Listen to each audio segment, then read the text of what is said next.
তো বন্ধু, আমি এখন পৌঁছে গেছি কৃষ্ণনগর ঘূর্ণির সেই পুতুলপট্টিতে, যে পুতুলপট্টিতে মৃৎশিল্পীদের আঙুলের ছোঁয়ায় মাটিতে প্রাণ প্রতিষ্ঠা হয়। সেই পুতুলপট্টি যেখানে আমরা বিশ্বের বিভিন্ন জায়গায় এখানকার শিল্পীদের বিভিন্ন প্রতিমা, বিভিন্ন মূর্তি দেখতে পাই, এবং এই বাংলার এই শিল্প বিদেশের মাটিতে দাপিয়ে বেড়াচ্ছে। কৃষ্ণনগরের পুতুল বিশ্ববন্দিত এখানকার শিল্পীদের সেই শিল্প। আমরা সেই পুতুলপট্টিতে এসে হাজির হয়েছি। আমরা তাদের যে শিল্পের নমুনা সেটা তো দেখব, পাশাপাশি তারা কিভাবে সেই নিপুণ হাতে এই মাটির পুতুলগুলি তৈরি করে সেগুলো দেখে নেব এবং তাদের কাছ থেকে শুনে নেব তাদের হৃদয়ের আরতি।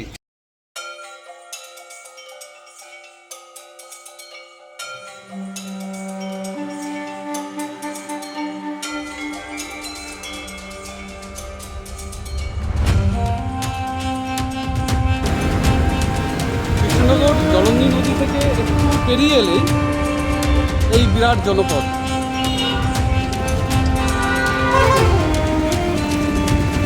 সামনের এই যে ফাঁকা জায়গা দেখছেন, এখান থেকে বয়ে গিয়েছে সেই জলঙ্গি নদী, পদ্মার শাখা জলঙ্গি নদী। আর এই জলঙ্গি নদীর পাশেই এই পুতুলপট্টি নামক ছোট্ট পাড়াটি, যেখানে শিল্পীদের হাতের ছোঁয়ায় মাটি কথা বলে। এখানে প্রথমত মাটির মূর্তি তৈরি হলেও এখন বিভিন্ন রকম জীবনধর্মী, অর্থাৎ জীবনের কথা বলে সেই ধরনের পুতুলও তৈরি হয় এখানে। কেউ বাউল, একতারা হাতে বাউলের গান করছে, কেউ রানারের মতো পিঠে বোঝা নিয়ে ছুটে চলেছে লণ্ঠন হাতে। কোথাও মা তার কর্তব্য সংসারের চিন্তায় মগ্ন, কোথাও কৃষক মাঠে চলেছে। আমাদের সমাজের যে ভিত্তিস্তম্ভ, যাদের কাঁধের উপরে সমাজ দাঁড়িয়ে রয়েছে,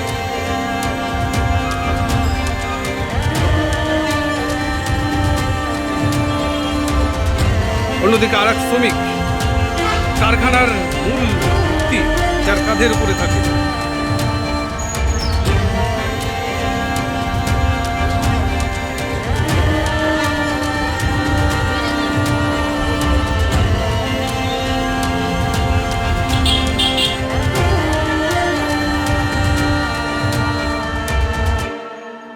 রবীন্দ্র নজরুল পাশাপাশি মানবতাবাদের দুই মূর্ত প্রতীক যেন রাস্তার পাশে পথ চলতি মানুষকে বিশেষ বার্তা দিয়ে চলেছে।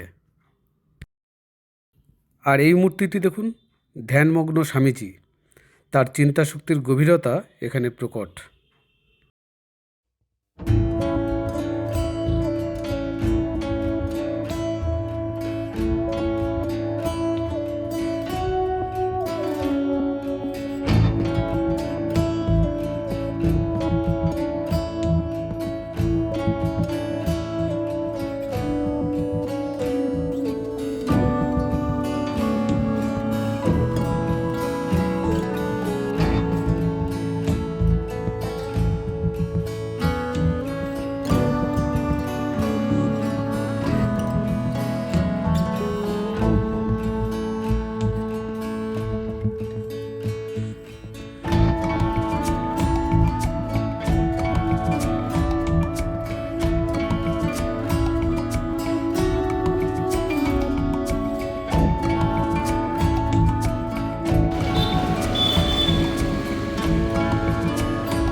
এই গলিতেই সুবীর পাল বলে একজন শিল্পী আছেন, যিনি রাষ্ট্রীয় পুরস্কার পেয়েছেন।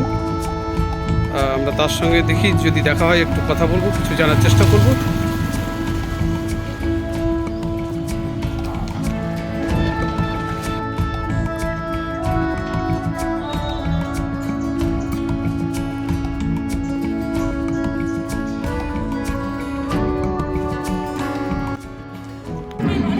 আপনি কি এখানে কর্মী নাকি? না না পাড়ায় আমার পাড়ায়।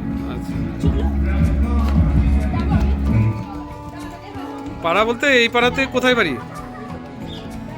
এখানে। কি নাম আপনার? আমার নাম বিধানদী। কতদিন ধরে আছেন এই পুতুলপট্টিতে?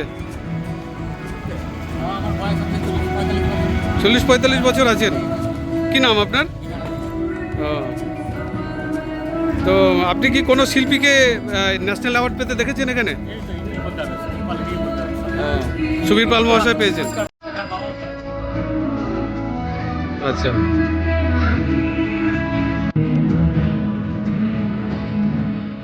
কেমন লাগে পুতুলপট্টিতে? পুতুলপট্টি এখানকার পুতুল, কৃষ্ণগড়ের পুতুল, নদিয়ার পুতুল। আহ, শুনি যে লরি করে বাইরে যায়, প্লেনে করে বাইরে যায়। আপনি শুনেছেন? হ্যাঁ, সত্যি কথা দেখেছি। সত্যি ঘটনা। জন্মই তো এখান থেকেই তো নাম। হ্যাঁ। কৃষ্ণনগরে দুটো জিনিস, মানিকপুর আর সরপুরি। এই কেমন? বিখ্যাত। কেমন গর্ব হয় না যে সেই জায়গায় আপনি আছেন? সব জায়গায় এখানে কেন এখানকার পুতুলের এত জনপ্রিয়তা কেন, আপনার কি মনে হয়? জনপ্রিয় হবে এই জায়গাটা থেকেই তো, মানে উৎপত্তিটা, পৃথিবীর মডেল যত শিল্প ওই জায়গা থেকে তো উৎপত্তিটা, এটা তো গর্ব এই জায়গাটা। যেখানে যেখানে স্থান, যে জায়গাটা থেকে উৎপত্তি হয়েছে সেটাই তো গর্বের জায়গা তো হবে। ঠিক আছে। তো আমি এখন সেই দোকানে এসে হাজির হয়েছি যিনি রাষ্ট্রীয় পুরস্কার পেয়েছেন। ওনার পিতাও পেয়েছেন শুনলাম, সেই সুবীর বাবু। তার হাতের কাজ এই দোকানে রয়েছে, আমরা সেগুলো পরে বিশ্লেষণ করছি, কিন্তু তার আগে তার সঙ্গে দু একটা কথা বলে নিই। নমস্কার সুবীর বাবু। হ্যাঁ, নমস্কার নমস্কার। আপনি কতদিন মোটামুটি এই শিল্প কাজের সঙ্গে জড়িয়ে আছেন? 40-42 বছর তো বটেই। 40-42। কোন কাজটার জন্য আপনি মূলত রাষ্ট্রীয় পুরস্কার পেয়েছিলেন? ওটা কাজটা তো দেখাতে পারবো, কাজটা ছবিটা আমি দেখাতে পারবো, একটা গ্রামের দৃশ্য। ও ফাইন। ঠিক আছে, আছে। হ্যাঁ, একটু বিশ্লেষণ করুন ছবিটা। হ্যাঁ, এটা একটা গ্রামের দৃশ্য। এটা টেবিল টপ মডেল বলা হয়। একটা ডাইনিং টেবিলের যেরকম মাপ, সেই মাপ আন্দাজে করা, এবং মূর্তিগুলো 2 ইঞ্চি 3 ইঞ্চি মানুষগুলো আছে, তার হিসেব মতন গাছ এবং ঘরবাড়ি সমস্তটাই করা। এইটার উপরেই আমার মোটামুটি একটা গ্রাম জীবনের চালচিত্র তুলে ধরার চেষ্টা। হ্যাঁ হ্যাঁ হ্যাঁ, গ্রামের হাট বা বাজার বসলে যে আচ্ছা, আচ্ছা। পরিবেশটা হয় সেই রকম। ও, আর এই যে পুরস্কারটা নিচ্ছি, জাতীয় পুরস্কার 1991 সালে রাষ্ট্রপতি ডক্টর শঙ্কর দয়াল শর্মার হাত থেকে। আপনার পিতাও পেয়েছিলেন তাই তো? হ্যাঁ, বাবা প্রথম পেয়েছিলেন, স্বর্গীয় বীরেন পাল। হুম। 1982 সালে জ্ঞানী জুয়েল সিং এর হাত থেকে উনি পুরস্কার পান, এবং কৃষ্ণগড়ের প্রথম জাতীয় পুরস্কার উনিই আনেন। তারপরেই আমাদের পরিবারে আরো 2-1 পেয়েছেন। তো এই কাজ করে চলেছি, এই আর কি। আর এখন প্যারিসে বা ইংল্যান্ডে রিসেন্ট কোনো ছবি গিয়েছে? না, বাইরে কম বেশি যাই, সারা বছরই টুকটাক টুকটাক যাই। তো এমনি ভারতবর্ষের মতো বিভিন্ন জায়গাতে যাই। হ্যাঁ, কাজ। আপনার লাস্ট কোন ছবিটা গিয়েছে বাইরে, বিদেশে? লাস্টে ওই আমেরিকার জন্য কয়েকটা কাজ করেছিলাম। লক্ষ্মী, গণেশ, তারপরে নারায়ণ, রাধাকৃষ্ণ, এইগুলো। ওখানে যে বিদেশি ভারতীয়রা থাকে তারাই নাকি ওখানকার না স্থানীয়? না, ওখানকার স্থানীয়রা বলতে আমাদের ইন্ডিয়ানরা যুক্ত আছে এমন কোনো সংস্থাগুলোতেই যায়। হ্যাঁ, বা শিকাগো যে কালীবাড়ি আছে, সেই কালীবাড়িতে কিছু কাজ করেছি। তো এরকম কম বেশি সবসময় যায়। দুর্গাপুজোর সময় 2-1 প্রতিমা যায়। হ্যাঁ, আমাদের দেশে তো আরো অনেক জায়গাতেই মোটামুটি পুতুল বা মাটির কাজ হয়, কিন্তু কৃষ্ণগড়ের পুতুলের এত জনপ্রিয়তাটা কেন আপনার? কৃষ্ণগড় অ্যাকচুয়ালি রিয়ালিস্টিক কাজ। এইটা যদি আপনি একটুখানি দেখান, এই যে রিয়ালিস্টিক কাজ, যে একজন মানুষ বসে কাজ করছেন, হ্যাঁ, কত রিয়ালিস্টিক এইটা। ও হ্যাঁ, এই জন্যই তো কৃষ্ণগড়ের পুতুল। তো আর তাছাড়াও মিনিয়েচার কাজগুলো থাকে, বিভিন্ন ছোট ছোট মিনিয়েচার কাজগুলো আছে, সেইগুলোর জন্যই মূলত ফেমাস হয়ে আছে। ঠিক, একদম জীবন্ত। এটাকে কেউ বলবে না যে এটা পুতুল। হ্যাঁ, মানে যে ক্লোজ করলাম। হ্যাঁ হ্যাঁ হ্যাঁ। তো এগুলো এতই জীবন্ত হয়, মানে মনে হবে চলে ফিরে বেড়াবে বা কথা বলবে, এতটাই জীবন্ত থাকে। সেই জন্যই কৃষ্ণগড়ে মূলত এই রিয়ালিস্টির জন্যই আর কি কৃষ্ণগড়ের পুতুলের জনপ্রিয়তা। কিন্তু বর্তমানে আপনার কি মনে হচ্ছে না যে এই যে প্লাস্টিক বা কৃত্রিম যে প্রতিমা বা মূর্তি বা পুতুল যাই বলি না কেন, তো মনে হচ্ছে না যে সত্যিকারের যে মাটির শিল্প ছিল তাকে যেন ঢাকা দিচ্ছে বা ছাপিয়ে যাচ্ছে বাজারের চাহিদাটা? আমি এটা মনে করি না, কারণ আপনি বহরমপুর থেকে আসছেন বললেন তো, বহরমপুরেও খুব নামি দামি শিল্পীরা ছিলেন বা এখনো আছেন। তাদের মধ্যে উল্লেখযোগ্য করা যায় স্বর্গীয় সদ্য যামিনী পাল মহাশয়, তো তিনিও খুব বড় মাপের শিল্পী ছিলেন। তো এছাড়াও শীতল দাস বলেছিলেন, বিমল দাস বলেছিলেন, হ্যাঁ, তো ইনারা কিন্তু ভালো ভালো কাজ করতেন। তো ইনাদের মতো শিল্পী আজও যদি থাকেন বা থাকতো, আমার তো মনে হয় না যে মাটির পুতুল সেই অর্থে ঘাটতি পড়ছে, কারণ ওনাদের হাতের কাজ এখনো বাজারে বিরাট চাহিদা, বা আমাদের এখানেও বেশ কিছু ভালো শিল্পী রয়েছেন বা আমরা রয়েছি, তো তাদের চাহিদা রয়েই গেছে। এবারও কিছু বলতে পারেন যে প্লাস্টিক ফাইবার এগুলো এসে কিছুটা হয়তো ব্যবসায়িক সূত্রে সেটা কম হয়, কিন্তু ক্রিয়েটিভিটির দিক থেকে মাটির পুতুল কিন্তু এখনো বিরাজমান, এটা মানুষের এখনো চাহিদা আছে। শিল্পের চাহিদাটা একটু হলেও মানে ক্ষুণ্ণ করেছে, এটা আঘাত পেয়েছে, এটা অস্বীকার করা যাবে না।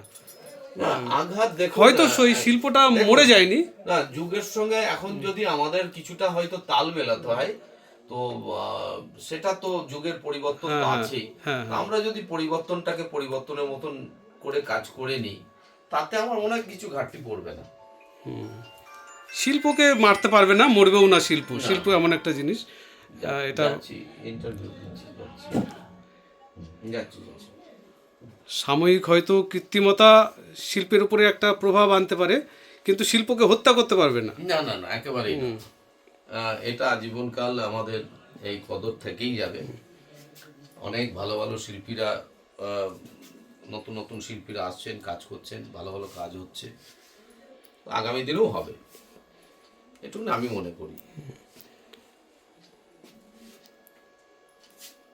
আর সামনে আপনার কি বাসনা রয়েছে, পরবর্তী কি প্রকল্প রয়েছে? পরবর্তী একটা ইচ্ছা আছে যে এখানে তো কোনো আর্ট স্কুল বা কলেজ নেই, যদি বাচ্চাদের কিছু ট্রেনিং দেওয়া যায়, বা সেই অর্থে আমি দিইও ট্রেনিং, তো সেটা একটা বড় জিনিস হবে। কারণ কি, যে শিক্ষার যদি ঠিক জায়গা না থাকে তাহলে নাহলে তো শিল্প মরে যাবে। এই যে আপনি বলছিলেন শিল্পকে বাঁচিয়ে রাখতে গেলে আপনাকে নতুন প্রজন্ম তৈরি করে যেতে হবে। এই তো সেটাই আমার পরিকল্পনা রয়েছে, চেষ্টা করছি, চেষ্টা করবো আরো অনেক স্টুডেন্ট তৈরি করা। হ্যাঁ, নিশ্চয়ই আগামী দিনে শিল্প থাকবে, আশা রাখি।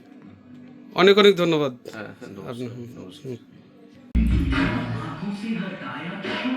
এটা হচ্ছে শিল্পী সুবীর বাবুর বাবা বীরেন পাল, তাই তো? দেখুন ছবির কাজটা দেখুন, চোখের ভাঁজ, ভুরু এবং এটা যে কপালে টিউমারের মতো প্রত্যেকটা নিখুঁতভাবে উঠে এসেছে।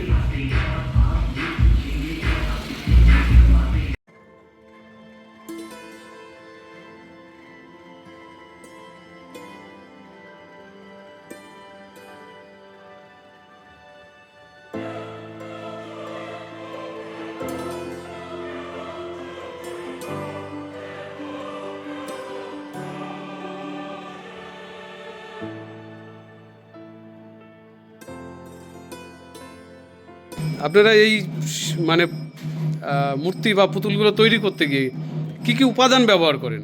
শুধু কি মাটি, না মাটির সঙ্গে আর কিছু থাকে? মাটির মূর্তি হলে মাটির হয়, পাথর হয় পাথর ব্যবহার হবে, ব্রঞ্জ হলে ব্রঞ্জ ব্যবহার হবে, ফাইবার গ্লাস হলে ফাইবার গ্লাস ব্যবহার হবে। যে কোনো মিডিয়ামে করা যেতে পারে, অসুবিধা নেই। হ্যাঁ, আমাদের তো সব রকম। আপনার পাথরের কাজও আছে? হ্যাঁ, পাথর ব্রঞ্জ সবই আছে এবং সবই হয়। আর মাটির সঙ্গে কি মেশানো হয়? মাটির সঙ্গে প্রয়োজনে তুলো মেশাতে হয়, প্রয়োজনে পাট মেশাতে হয়। আচ্ছা, আর রং, এই জল মানে রং তৈরি করে নেন না রেডিমেড? অয়েল রং হয়, জল রং হয়, ফেব্রিক রং হয়, হ্যাঁ, আচ্ছা। সব রকমই হয়, বুঝতে পেরেছেন, রং। হুম। আপনি তৈরি করেন না, না রেডিমেড রঙগুলো? না, রেডিমেড পাওয়া যায় এখন। আচ্ছা, ঠিক আছে। এই যে এই মূর্তিটা হচ্ছে ব্রোঞ্জের মূর্তি। কি পরিচয় এই মূর্তিটার? নাম কি আছে? একজন সাধক হবে হয়তো। এটা একজন কোনো নাম না জানা কোনো সাধক, যাকে ব্রোঞ্জ কীভাবে করলো, ব্রোঞ্জ খোদাই করে মূর্তিটা নির্মাণ করা হয়েছে, তাই তো?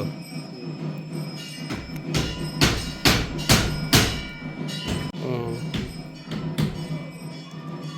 প্রথমে তো এটা মাটিতে পুরো টেক্সচার তৈরি হয়, আচ্ছা। তারপরে এটা ওই মাটি থেকে তারপরে ছাঁচ। ছাঁচ থেকে ব্রোঞ্জ করে তারপরে এটা ঠিক করতে হবে। প্রথমে আগে মাটিতে করতেই হবে আচ্ছা, যে কোনো মূর্তি করতে গেলে। আচ্ছা।